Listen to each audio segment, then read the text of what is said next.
Imagine getting a Tesla in college and realizing you can't actually afford it. That's exactly what happened to today's guest. So he tried to make money with it, driving Uber, renting it out himself, doing anything he could. But renting his car turned into a complete nightmare. Customer issues, damaged cars, late night support calls. Instead of quitting, he decided to solve the problem by building a platform that automated the entire process. Today, that idea has grown into Eon Rides, a nationwide platform with thousands of electric vehicles on the road. So today, we're breaking out how he turned one college Tesla into a massive virtual fleet. I'm Ryan Atkinson, and you're listening to the Outfit Podcast, where we uncover the secrets of building and running successful businesses. Excited to welcome Ray Vardy to the show today. Ray, thank you so much for being here. I wish people could see your background because you got a sick background, so I'm excited to talk with you today here. Thanks, man. It's our office. We have a cool spot. Nice. I like it. Well, let's talk about what do you guys do? Give us a high-level overview just for the listeners tuning in for the first time. 100%. What Eon does is it makes sharing cars a frictionless process. We take cars that people have that they're not using all the time. It can be a personal car or a commercial rental fleet car. And we automate every single piece of the rental for the guests so that they can just walk up to the car, have it unlock automatically just by being next to it, get in and go. And we do that all across the country. Going to be good. Give us a metric, and then we're going to dive into starting the business. Is there a revenue metric, growth metric that you can kind of explain just to give the expansion and scale of this business for our audience? So Eon grew from a startup that was really just my idea from a dorm room, and piece by piece, brick by brick, built it into a national platform with multiple thousands of vehicles. We've been growing at an organic rate of growth of about 70% per year over year, without ever raising capital or taking outside investment. Oh man, this is going to be good. And we're going to talk about the organic growth for sure here. But let's go back to college, Ray, because this is really how it all started. When you're getting this Tesla, tell us the story and like not being able to afford it and like what you did from that. Take us back to college right here. Yeah, basically at the time, I was actually in school for biomedical engineering. I thought I was going to be a doctor. My dad had one of these early Teslas back when Tesla was like the coolest thing that you could have. And when he moved out of state, I convinced it to give it to me because I wanted to have a car in college. But what I didn't realize is that I have to pay for this thing. And $1,200 a month for a college kid with no income was just a non-starter. So initially, I tried to monetize it by running Ubers on it, renting it out. I wanted it to become an asset that paid for itself and could justify itself. But very quickly, I realized that sharing my car was just something that didn't exist. It's really, I get to become the world's tiniest, worst car rental company with one car. And so very, very quickly, I learned that trying to share an asset that's this expensive and this difficult to manage was just untenable. It's like giving someone a gun and then asking them, hey, please don't shoot somebody, bring it back on time, don't damage it, and oh, pinky promise you know how to use this thing. And that's when I realized this problem is much broader than just me renting out one car. Interesting. So when I hear this, like we've interviewed someone that's on Turo before. I mean, is this pretty similar? Could you have just gone on Turo for this? If so, like, why didn't you do Turo? I did do Turo. That's one of the first things I tried to monetize. And that's when I learned that I really couldn't manage it by myself. Talk to me about the decision to build this. Was this something like, well, screw it, like I'll find another way to make money? Or is this like, I'm going to put on my problem solving hat and actually like build a software, build a product for this? I mean, how did you do that with those two avenues you could have taken? Yeah. So the reality was I never actually envisioned building out a platform. I just wanted to solve this for the one car I had. I had a promise to my dad that I would pay him back every month, and I was falling behind on my payments, and I was starting to feel ashamed of taking on this burden and having to tell my family I failed. So I was starting to look at this problem a bit more broadly. How do I increase the revenue that this car can generate? How do I reduce the operational burden of me having to run around and take care of this thing? I don't think people realize just how much goes into renting out a car. It's pre-checking the car. It's handing off the keys to the guest. It's teaching them about how to use the car. It's being available 24/7 for support. And then, of course, at the end, in addition to checking to make sure that the car is okay afterwards, you have to tally up all of the charging, the tolls, the mileage. Everything has to go in, and then you have to chase after the guests to get that payment back. And that just became untenable. On top of that, the car was just getting destroyed. It just kept getting scratched, bumped, dented, smoked in, not brought back. One time the car was used to rob a bank. The whole thing was a total mess. And I just realized if this is ever going to work, I have to fix this. So for me, I started building out a system to try and automate away the work and the risk for myself, just so I could get this one car out of it.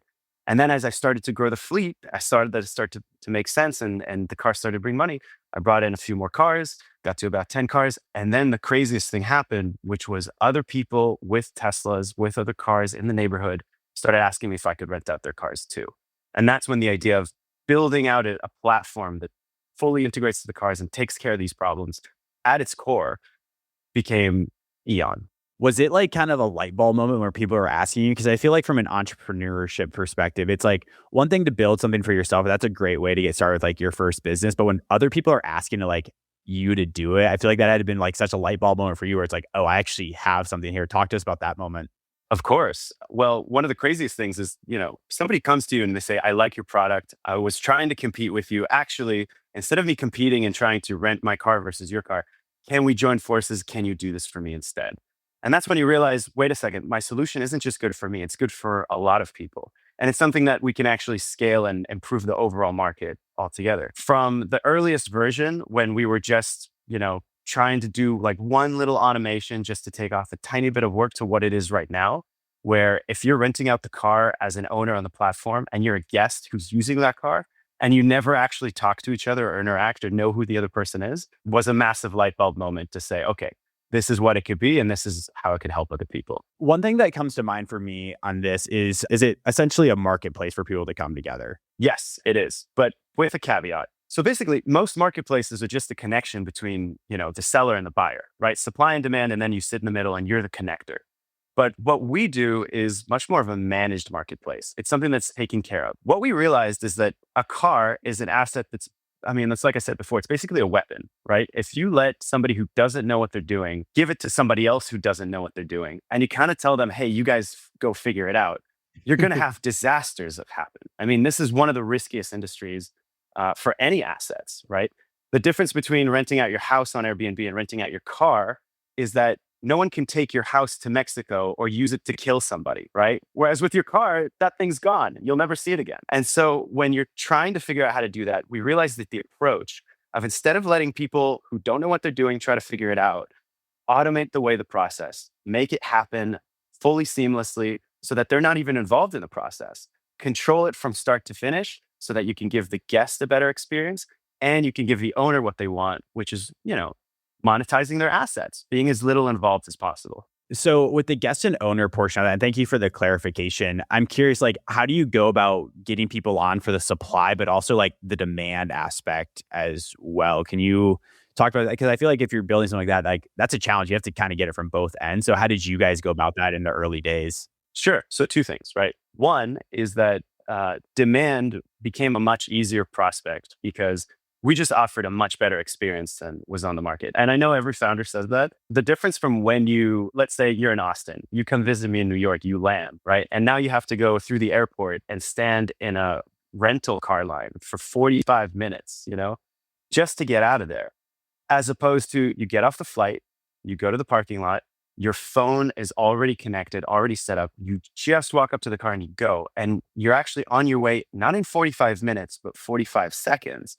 That makes for an incredibly superior experience in every way to what people are used to. So the demand was always there. Once you built out the system, it's always there. And then for the supply side, for the owners, the country is just filled with people that are monetizing their cars. First, with commercial car rental companies that are always looking for additional revenue streams and places to publish their listings. And then with people that want to monetize their cars. So you come in and you say, hey, we've solved all these problems for you. We're going to give you this additional revenue stream. Are you in? And the answer is a unanimous yes. So to us, it's always been go to the demand first, solve the problem first. And then the people who it solves the problem for will come along.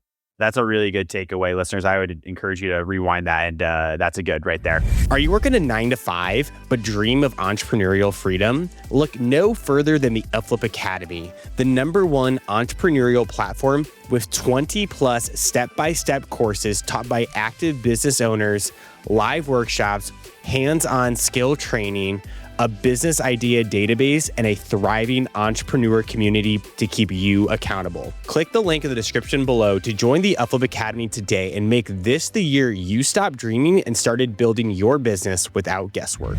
So how did you guys go about like educating or getting people onto the platform as well? You just kind of highlighted the demand and like the supply side, but like, Was it word of mouth? Was it SEO? Like, how'd you guys actually get on the platform?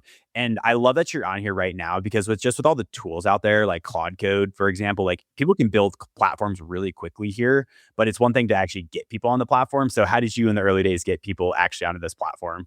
Course. So like I told you at the beginning, even to this day, we've never raised a single dime of external funding. That means that everything we had to do had to be super lean and had to be super intentional.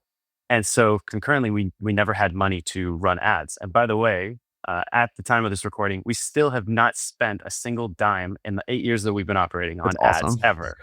The only way that we've been able to grow has been word of mouth and SEO, which if you ask me today, if you're starting a company right now in 2026, I think you have a better shot at outcompeting your competition than a company that's medium sized or big, because you just have so much faster flexibility and the tools to get you out there than they do. And they don't know the tools that you can access right now to get ahead.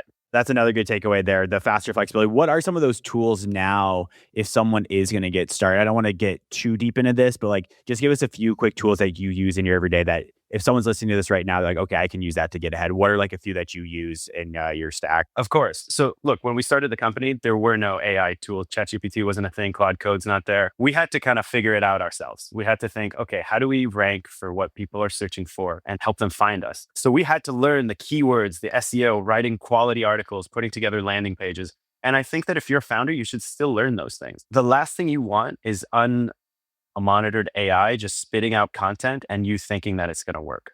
Right now, the tool set that you need is some basic level of understanding of how SEO works, how your website's actually going to convert, and then using tools like Claude or ChatGPT to find the keywords that you want to use, push them into articles, but then edit those heavily so that your message stays uniform and that you're actually telling your customers what you want them to do. At the end of the day, conversion is what matters, not just ranking.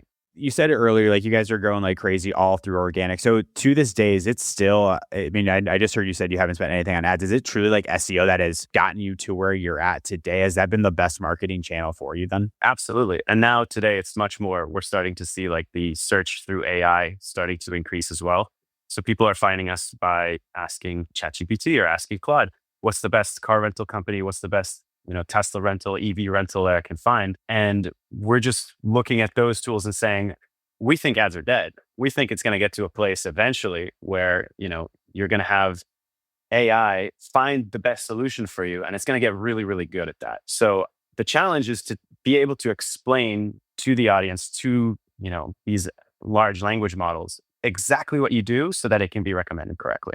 How do you do that? I'm really curious on this because for my own company as well, I think the term is literally like AEO, like AI engine optimization. Can you give us a quick masterclass on how your team's preparing for that? Because for my own company, like we started to run ads recently, Facebook ads, and like I don't know, like they're all right. We've only spent like $300. We've gotten a few leads. They're not high quality. So it is what it is. But like, I do believe we're still at the early days of like AEO, like that AI engine optimization. So how is your team doing? Because I love that like talk track there. And I think there's a lot to learn there. Look, I'm going to be completely honest with you. I'm not going to be able to tell you that I'm an expert in any of this. This is stuff we're all learning at the same time together. The only difference maybe is that we're just trying out a bunch of new stuff all the time. We're trying to see what source material is AI using to find us. And then can we get into that source material? What is it that people are searching for on AI? And then being able to say to the AI, hey, I'm actually relevant. There's 1,001 different techniques. And again, I wouldn't be the guy to tell you this because we are trying to figure out just as well as everybody else. And I can't tell you what's effective yet. What matters is that you keep getting more shots on goal. Try this method, try that method. One thing that we did that I thought was really clever is that we just started to look at how our websites are all ranking and then having our AI basically assess the meta tags on all of those landing pages and then just run a review audit every 3 months to see which ones are high ranking, which ones are underperforming, and can we update those landing pages to try and perform better. So that's just one way you could do it. Let's go back into the business model and more of the operations of like how this works. So for someone who's never used this, can you walk us through a little bit more about the moment someone books, like what does that workflow look like? Tell us about that. I want to hear more about that, the business model of it. Basically, like we're finally bringing to the car and mobility space what you've come to expect in every other aspect of your life. Every other service and tool, there's an app for that. There's a capability to just get it at your door when you expect. What we do at Eon is if you're downloading the app for the very first time, and by the way, we could drop a referral code for your listeners down below so they can get a discount on the first ride. They download the app, they choose exactly the car they want. They can choose to either pick it up or have it delivered, so they can even have it brought directly to their door. They book their car. If they're a first-time user, they're going to do a one-time verification. So they're going to upload their license, do a facial match. Once they're approved to drive, it's literally as simple as they walk up to the car, they go through a very brief tutorial if it's their first time driving. So we teach them everything they need to know about how do I charge this car? How do I turn on autopilot? What are the things I need to know? What can I do? What can't I do? And then after that 1 minute orientation, your phone becomes a Bluetooth key that literally just walk away, the car will lock, walk up to the car, it will unlock. You don't even need to take it out of your pocket. You just walk up to your car, you get in, and you go. And that's literally it. At the end of your rental, every single thing that you have gone through, whether it's tolls or charging, is available for you to see in the app in real time. So you're not getting billed months after the fact for something you don't even, for a trip you don't even remember taking. You see exactly what it is in real time. So if there's a question, you can ask it right in that moment. You close your trip, and then you get a discount code for your next trip because we love our customers. That's it. That's the entire experience. And by the way, if anything happens during your trip, if you need assistance or support, you've got a 24/7 line that you have the ability to call or text. And we're able to help you right then and there because we have the ability to connect to your car, see where you're at, and see what issue you're facing. So you don't have to worry about what if the owner of the car is asleep? What if he's on a flight and he can't get to me? You have a flat tire, we can send a tow over to you, even if you don't know what the address is, right then and there. One thing that like blows my mind, like it obviously this is like an incredibly built out like platform. One thing that blows my mind is like you were a biomed like engineer that has now pivoted to being like a SaaS founder, not a SaaS founder, but like a SaaS founder, you could call it. Sure. Yeah. How did you build like the early product of this? Was this you coding the platform or like what did the very like early days look like? I'm very impressed. No, man, that's a great question. I actually don't get asked this enough. The reality is to this day, I can't write like a line of code, like at all. Basically, I was always on the operational side. I was the guy suffering and answering phone calls at 4 a.m. and like getting my, I remember I had a date that got just like totally disrupted because I had to go up to New Hampshire in the winter and recover a car. Just like crazy stuff. What I ended up doing is I was like, okay, I don't have the resources. I don't have money. Who's going to build this with me? And I managed to find a friend of a friend in college who I sold him on the vision. And I told him, listen, here's what I want to build. I want to make this thing happen. Here's my proposal to you. You build me that very first version to just give me 2 hours of sleep a night back. That's all I need. And I will make sure that every car on the platform for the rest of time, you have free and full access to, I'll pay for it. Right. And that was what did it. And so we built out that very first version. It got us to from 0 to 1. And then the next step, 1 to 2 to 3 to 5 to 10. That just became what do we need? Who do we need? And we started building it out from there. I want to talk to the people that are like afraid of launching because how I'm interpreting this is like you really like launched this thing. Like you're like, like I'll give you this, like just launch it. Like give me from 0 to 1 here. How has the platform evolved like from that very first stage to where you are at now? And I want to speak to people that are like afraid to launch, like, oh, I need to perfect my product. It needs to be perfect. I don't want an MVP. But it sounds like you just launched. So talk to us about that. Oh my God.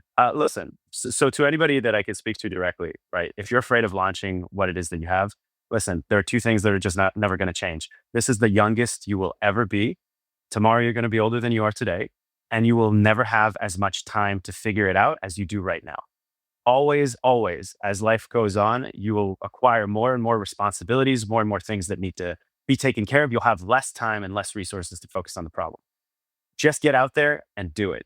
And by the way, to the question of what was it like to get from 0 to 1, to be perfectly frank, it was freaking horrible. When I first started and it became known around school that I was renting out my Tesla to people, I'm even surprised to admit this, but I was ridiculed by a lot of my friends. I was started being known as like the Tesla guy, people like I had friends that would always like, ooh, did you come here in your Tesla? It was like, it became like a thing and it was kind of embarrassing. And what I would say is if you're waiting until you're not embarrassed by your first move, you waited too long, right? The market's always shifting. Look at the way that how fast AI is evolving right now. Things are just always, always, always on the up and they're always going to be different. Forget in a year, in a week from now. So unless you get started right now and figure out what you don't know, you're going to be left behind. So just get out there, be prepared to eat the crap, be prepared to move forward, and just take it on. That was like a phenomenal like soundbite. If you aren't embarrassed, you launched too late. That is a really good one right there. Talk to us about like being like ridiculed and stuff. Cause like, you're a senior in college, you're launching like a platform, you're biomed where some people like, you're biomed, you can go be a doctor. Why are you doing this? Like take us to that moment as well. At the time, it wasn't even like this grand vision of I'm going to build out this amazing app. It was like, wow, you see Ray over there? He's got a car rental company. How goofy is that? Like, there was a lot of like stigma associated with the fact that it's like this is, perceived as like a blue collar space. And I'm over here like getting my degree in biomedical engineering. And so, yeah, there was ridicule. And by the way, that's not where it ended, right? When I set out to raise capital, because I said at the beginning that we never raised capital, didn't mean I didn't try in the early days. I spent the first 2 years going like crazy to raise capital. I had to go to investor after investor, refining pitch after pitch after pitch after pitch, and just being said no and no and no and no. 50 different times I got rejected. And by the way, there are founders that get rejected 200 times until they get their first check. But at a certain point, my decision wasn't to give up on the concept. I said, I'm going to give up on trying to convince people before they see it, and I'm just going to build it. Let's just get after it. And that's always an option that I think people forget. Even in a tech company, we're talking about a marketplace tech company. This is the classic example of a company you want to raise money for. But at the end of the day, looking back, I'm so glad we didn't, because being able to build it yourself means that you get to set the constraints that you want. Investors want one thing, ROI in a timely manner. If we'd went and raised, they would have demanded hypergrowth, scale, scale, scale, scale, scale, irregardless of whether people are driving the car safely, whether it's a good experience, whether we're burning customers, whether our unit economics look good. It doesn't matter, because that's the VC method. So always understand that if you have a vision and if you have something that you want to do, just get after it and figure out how to make it happen. And there's no one way to get somewhere. Oftentimes, if one path closes, it ends up being a blessing. Is it a blessing, like how many like no's you've gotten in your career? Like I can speak for myself, like the amount of times I've been punched in the face as an entrepreneur, it sucks. Like it really does suck. And like I've been in my lowest points ever with entrepreneurship, but now I'm like incredibly grateful and like honestly blessed that it happened, because now it's like if I go through a hard week, a hard month, it's like I've been through this before, like I can do it again, where that muscle's built. I'm sure you can feel that as well. No question. And look, we get no's all the time from potential partners, from customers. Sometimes you just enter a week and you're just like, nothing's working this week. This week sucks. This entire week's done.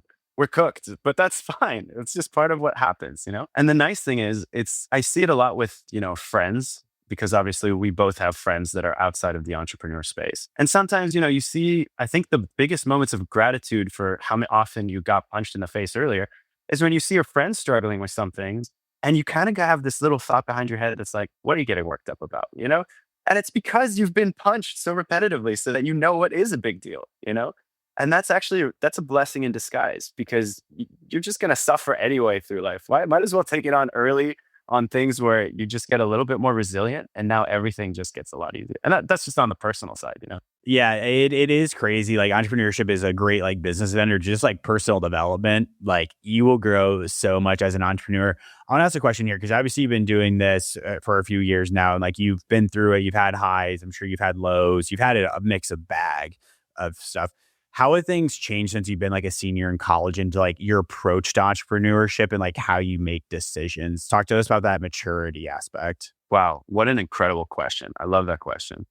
Look, the biggest difference, and I think any entrepreneur is going to see this, is that when they first get started, it's just you. You're the only thing, you're the only person, you're the one doing all the work, you're the one figuring it out. And it's just you. As hopefully you start to gain a little bit of traction, you start to move in one direction or another, you start working with other people, whether they're going to be your customers, your partners, your employees, and you start realizing that your realm of responsibility shifts. All of a sudden, you're not really looking at how do I solve this problem per se, but you're saying, how can I empower this other person to solve this problem? Who do I want around me? And that's the biggest shift. And of course, some of it is obviously maturity coming from being a senior in college, all the way out to, I'm 30 years old now, but a big chunk of that comes from the earned responsibility that comes from building something. Once you start building something and it starts to attract people in whatever format, your job becomes much more managing people than it does managing yourself and your work. And the real growth that you have to do is as yourself as a person and how you influence other people.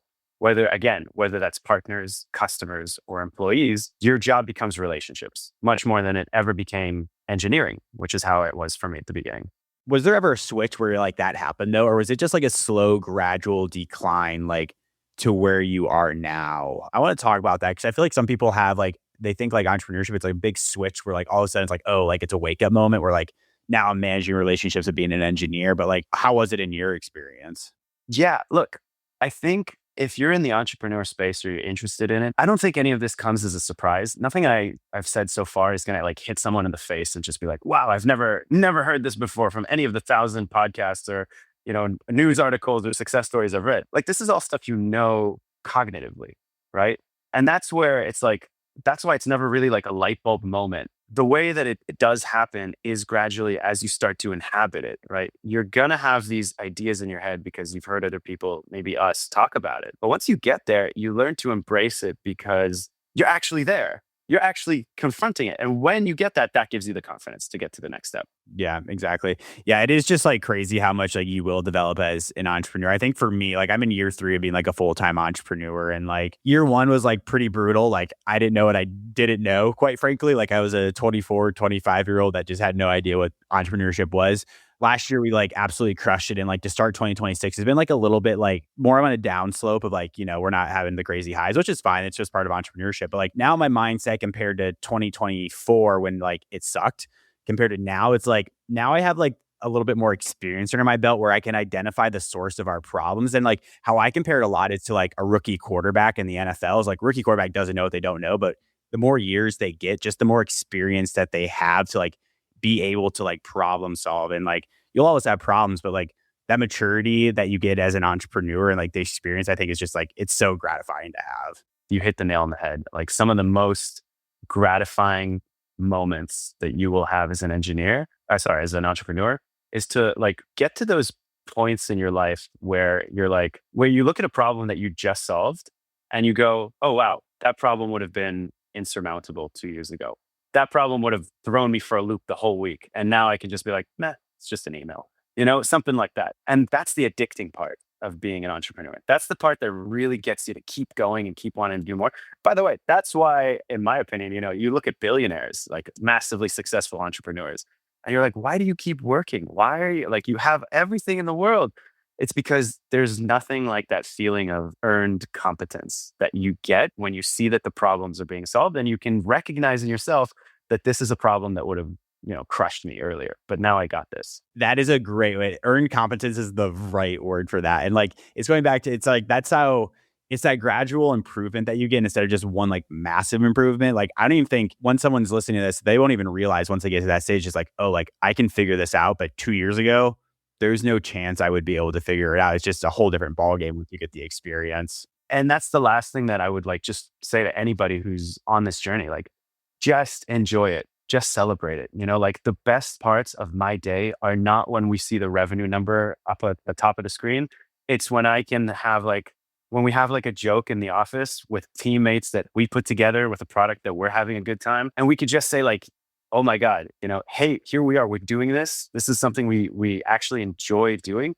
And we can celebrate that fact that we're in a better place than we were before. And that, by the way, is the thing that will keep you going, is just being able to look back at your own growth, however long that journey takes. Maybe it's really quick. Maybe it takes a long time.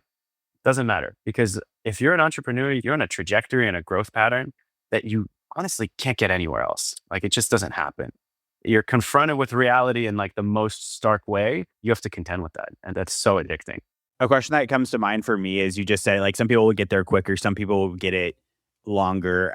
How do you battle the comparison game when it comes to entrepreneurs? Like, oh my God, it's so Dude. hard, isn't it? Yeah. Look, there's two things, right? So one is like, I used to be like, when I saw somebody who's just one of my friends, for example, they would be just like so much more successful than me. The first thing you get is like, I wish I was better than that.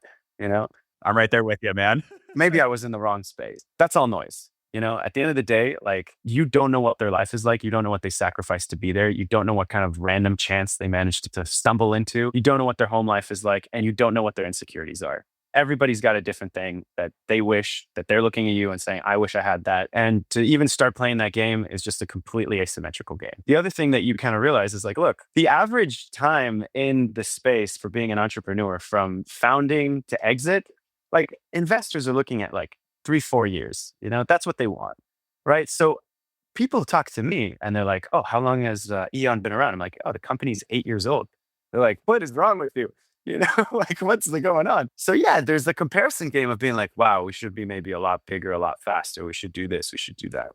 The reality is that if you can look at yourself subjectively and what you're working on and say, do I enjoy this? Am I happy here? Am I building something I'm proud of? Independent of anything else. If you could just say that, you're already in the top 0.1% of humanity in terms of life satisfaction, in terms of, taking control of your own destiny, your own future, your own happiness. And if you're not, if you look at yourself outside of everyone else, cut away everyone else, and you're like, if I'm just in here on my computer by myself at night and I don't like this, change, do something else. You're a free person, like everybody talks about the grind too, of just get it done, just go. But it's also equally relevant to say, I'm working on something that's not meaningful to me. I want to change. It's really fine.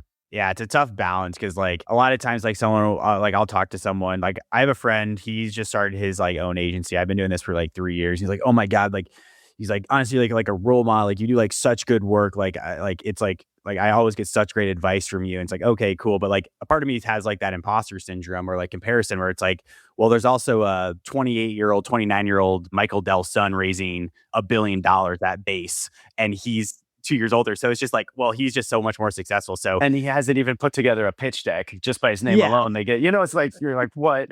It's just so crazy. Well, that is the joy of entrepreneurship. Once you get from that comparison, it's like you really do build your own path and can forge your own way to what you want to make it. Yeah. By the way, if you're listening to this podcast at all, if you hear this, you have the ability to have the free time, a computer and a phone, headphones, presumably an internet connection. You're already winning life. There are people in this world that start so much lower. You're already there, just enjoy it for a second and then and keep moving. Before we dive into FanBlitz, I want to ask just one more question for the people that need to get moving or, want to get started. What's like 1 or 2 things, actual things that they can do today to get started? Okay. I would say not unintuitively, go to the gym. That's the number one thing you can do. Go to the gym, take care of your body, do something hard physically. Because it does 2 things. One, it slowly proves to yourself that you can.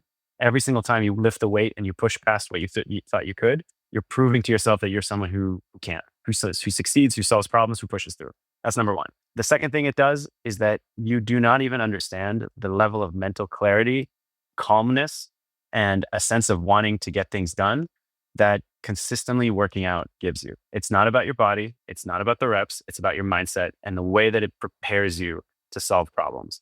If you're somebody who is serious about taking their life into control, what you do at the gym is a microcosm of what you're going to do out there in the market. That is phenomenal advice. I will double down on that because I'm a big gym goer and it is the one thing I will do basically 6 out of 7 days a week. I rest on Sundays, but it is a tone setter for it. So that is phenomenal advice there. But Ray, let's jump into our FanBlitz questions. And these are questions submitted from our community. Listeners, if you want to join in on world-class entrepreneurs like Ray, email us at ryan@upflip.com. We'll get the questions answered. But ready for our 5 FanBlitz questions? Let's go. Cool. A little bit technical here, but if someone watching had $10,000 and wanted to start earning passive income with EV rentals, what car would you buy first and why? I get a Tesla Model Y. It's the most versatile. You can use it for anything. It's something that holds its value pretty well. So you throw it on the platform, you make money, you decide to take it off. It's still held its value and you can use it for other things. What's the biggest mistake people make when trying to turn their car into a rental side hustle? They don't anticipate how much work it's going to be. And so unless they've got a system like Eon that really does that for them, they're going to find that oftentimes they won't calculate in their own time into the profit value analysis. And that's what's going to get them. How much money can one EV realistically generate per month on the platform? Something like a Tesla Model Y can realistically bring you in around $2,500 on the higher end, but the average consistent rate is about $1,800. So you bring it in, you're basically making profit right away. 2 more. What's one thing you learned about building a marketplace that most founders completely underestimate? Most marketplaces require you to jump between, the supply and demand at the same time. If you're going to build a marketplace, especially one that has a competition in a space that's already pretty saturated, you need a competitive angle. For us, it was being able to make it so that joining our marketplace is so easy for customers and hosts that it's just a no-brainer and you can just come to them and the value proposition is obvious. If you're going to open up a marketplace, try and find maybe a couple of big players to start off for your supply. They're going to be less sensitive to, the vicissitudes of demand, and you're not going to have to run back and forth nearly as much, which is going to be much more effective for you. Last one. If you were starting Eon from scratch today with no users, what would be the first 3 things you do to get traction? Number one, I'd learn how to use AI maximally. I think anybody in any profession should do this right now. Not because I'm a giant fan of AI. It's very annoying to me in many ways, but it's sink or swim. You do it or you don't. Number two, what I do with Eon is I'd be a lot less cautious about getting started. A lot of the decisions we made, especially with design, with getting cars onto the platform, were very, very conservative. We wanted to make sure we weren't disturbing too many waves when we were getting started, just being cautious to make sure that things aren't like flying off the edges. And the last thing that I would say is figure out the one thing that can kill your business and address that first. For us, we never really realized just how important it was to fix the incidental rates, all that stuff until maybe about year 2. We were more focused on the operational, let's make it so that it's passive income. And only then did we start getting into how do we make the platform much safer? Because for us, if we couldn't get insured or if we couldn't, afford to repair the cars that got damaged, it was the end of the game. And so do the same thing on your side. If you're starting a business, find out the one thing that'll kill you no matter what, fix that first. Rory, this has been a great conversation. I appreciate you coming on so much. If someone's like, oh my gosh, I need to learn more about him and check out Eon, where can they connect with you and check out Eon at? Totally. By all means, reach out to me on LinkedIn. It's Ray Vardy, and you can find Eon, EON, on LinkedIn. You can also find our app on the App Store, Eon, or eonrides.com. Just look up electric car rental. You find us there too. So if you forget, that's all you got to do. We rank for those keywords.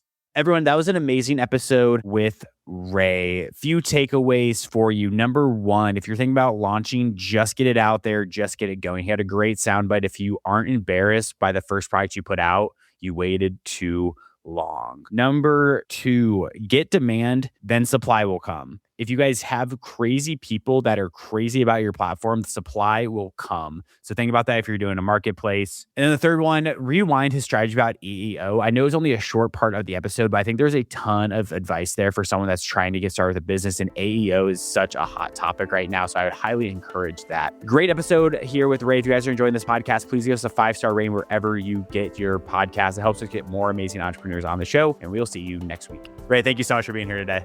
Thanks a lot, Ryan. I appreciate it.